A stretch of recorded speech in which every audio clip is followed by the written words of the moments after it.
LIC music purchase.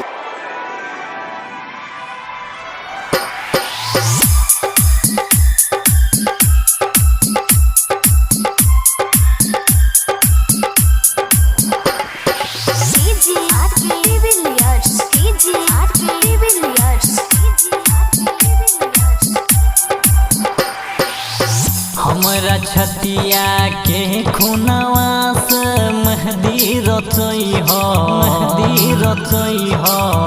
हमरा छतिया के खुनवा से मेहंदी रचई हो, मेहंदी रचई हो।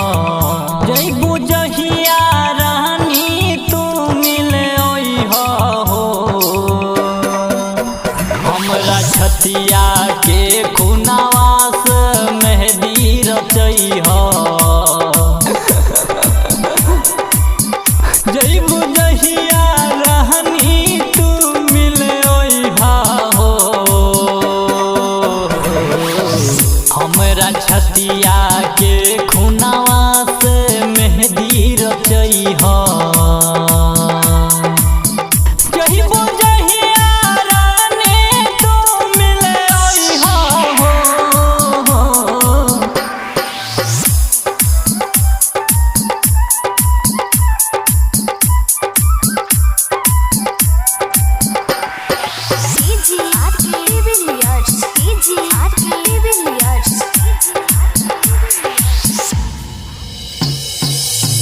याद तोहर बहुत है आई जदी छोड़ के तू हो जइबो।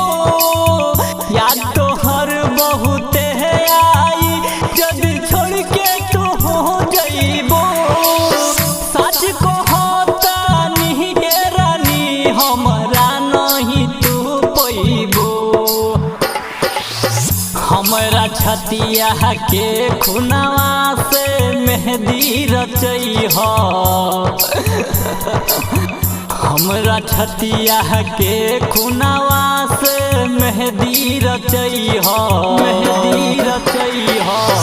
जइबू जहिया रानी तू मिले हो।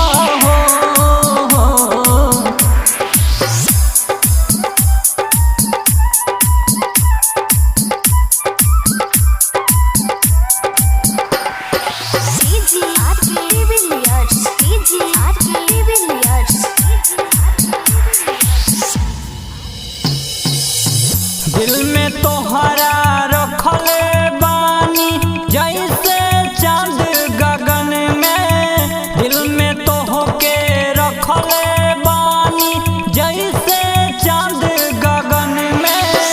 सबसे ज्यादा विश्वास कोइनी रानी हो अपना मन में। बिना बिहारी कहता रानी खुशी से रोई हो, खुशी से रोई हो। राजू रंजन कहता रानी खुशी से रोई हो, खुशी से रोई हो। जइबू जहिया रानी तू मिले हो। जाए हर जाई छाती पे पत्थर रख ले बानी। LIC music recording studio Triveniganj Supaul.